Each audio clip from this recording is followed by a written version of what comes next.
I'm going to continue reading the last two chapters of the first part of our Indians of the Oaks read aloud. You're welcome to just sit back and relax and enjoy the story for this. Okay? So we left off at the beginning of chapter 17, and that's right here. So, mountaintop stories. These are the other stories that Payan told us in the warm little hut upon the mountaintop. The old man who lived in a spring. In the center of a green valley between high mountains there was a spring of hot water. Standing in the center of the spring, about waist high, was an old, old man with very long white hair hanging about his shoulders. The Indians were afraid of this old man because he seized young Indian boys and girls who happened to wander near the spring and drew them down into the earth. But if the Indians did not call the old man by his name, he would not harm them. His name was Harrow, which means hot water. One day, an Indian mother was walking in the green valley with her little daughter. When she drew near the spring, she whispered to the little girl, "Now, my daughter, do not call the name of the old man when you go by, for he will draw you down through the water and into the earth." So they were walking along very softly, but just as they were passing the spring, the young daughter called out against her own wishes, "Harrow, Harrow!" Instantly a great cyclone or wind came, and the girl caught hold of a manzanita bush, and the cyclone ripped up the manzanita bush and carried the bush and the young daughter high into the air. Then it swept them down toward the spring, and a quick rising mist hid them from sight. When the mist cleared, the mother looked all around her, and she saw only the mountains far off in the green valley and the bubbles of the spring. Even the old man was gone. He had sucked the manzanita bush and the young daughter into the earth. The next story is called How the Snakes Lost Their Teeth. Once upon a time, all the snakes had teeth. They could all bite. One day, an inchworm, a curious little worm that humps himself as he walks, crawled across a trail which the snakes were wriggling. The snakes stared at the inchworm, a creature that they had never seen before, and he seemed so funny to them that they began to laugh. They laughed and they laughed, and while their mouths were wide open, their teeth dropped out. But the ones that didn't laugh kept their teeth. And these are the rattlesnakes with the bad bite. The last story is called Why the White Man Looks Cold. In er, There's one kind of bee that lives in the earth in the desert. It is called the desert queen bee. The north queen bee is white, the east queen bee is red, the south queen bee is yellow, and the west queen bee is black. And so the Indians always say that the color of the cold north is white, the color of the sunrise in the east is red, the color of the warm south is yellow, and the color of the rain in the west is black. And if you ask an Indian how he likes the white skin of a white man, he will say, "Cold, cold." Okay, and this is now chapter 18, the last chapter of the first part of this book. It's called The White Arrowhead. When morning came, the sky grew cloudy, and Payan said to the tribe, "It is going to snow. We must hurry back to our village." Somehow I didn't want to go. I wanted to stay. Stay! I wanted once more to grind the acorns at Slanting Rock. I wanted once more to run to the willow tree where Humason and I had cut branches for the shoquin. I looked all around me. I saw the women putting on their basket caps and heavy nets. I saw the men gathering up their bows and arrows which they had stacked against the oaks. I saw the children climbing the branches for the last time and hiding among the leaves. One old woman was under an oak One old woman under an oak tree was cracking her last nuts in a stone bowl or mortar which she kept in the mountain top. She was using a thick pestle. She did not like to work at the rock holes with the other women. She liked to work alone. Now, while they're all getting ready to leave, I thought, I can run over to Slanting Rock for one last look. Once again I wanted to feel the old stone pestle in my hand. Once again I wanted to smell the willows.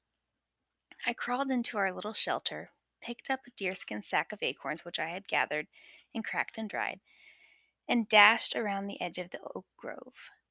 Then, when I was beyond the spreading trees and the vine tangles underfoot, I ran like a deer to Slanting Rock. How quiet it was there! The rocks shone gray under the gray sky, and the leaves were dark gold above them. I hunted for Apachuk's big pestle.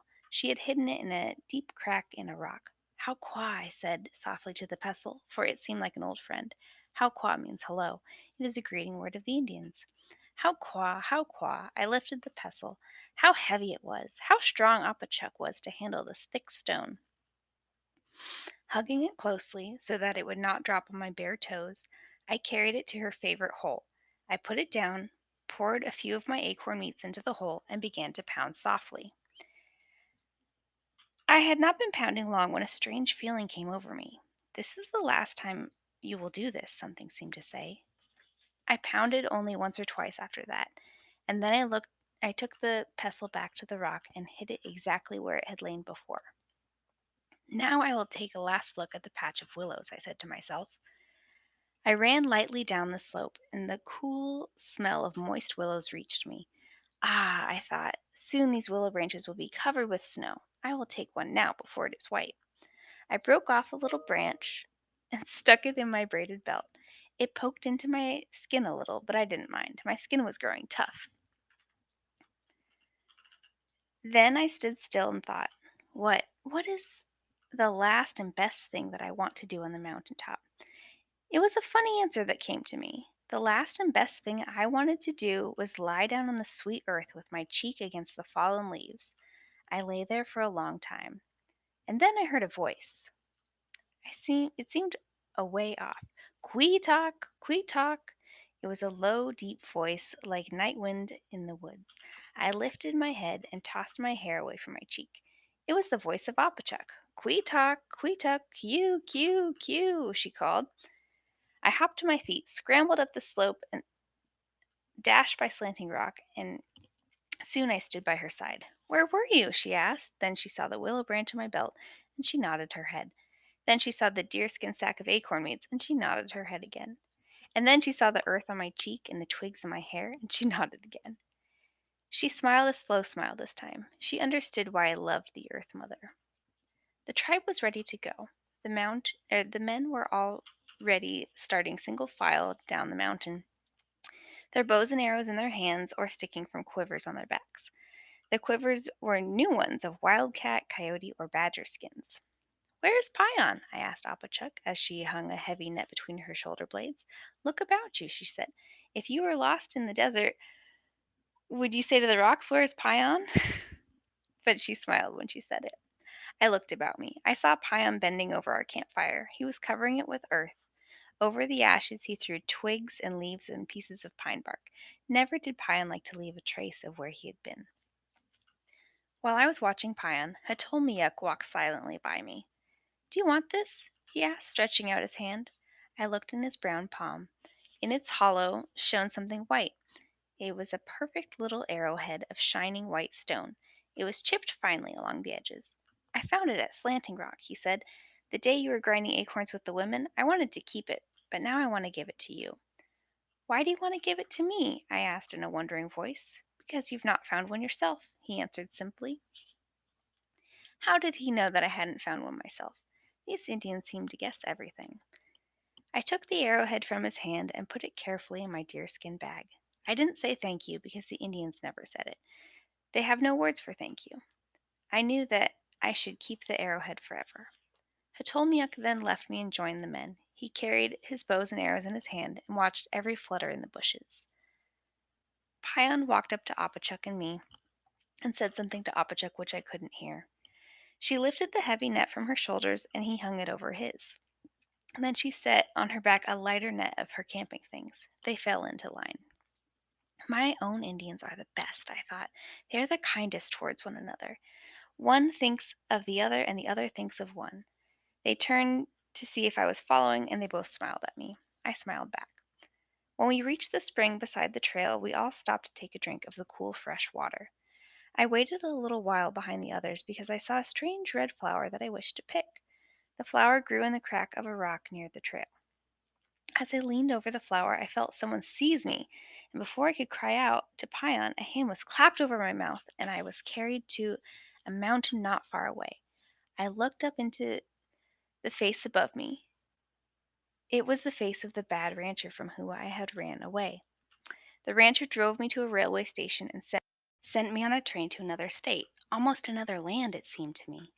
It was his brother's home to which he sent me, but his brother was kind and good, and I lived with him and his sons for many years. Pion, Apachuk, this was the way I was taken from you. Is this the reason you felt you would be unhappy in your new home, Apachuk? Did you know I wouldn't be there to sleep in my dark little corner? How often I think of that morning when the old woman dragged me into the sunlight and the strange tribe of Indians stood around me. How clearly the words of my father, how clearly come how clearly come the words of my father again and again. Experience is good, my son, whether it is pleasant or unpleasant. My pleasant with the Indians of the Oaks was pleasant. It was almost a dream. Only the white arrowhead of Hatomiuk tells me it was true.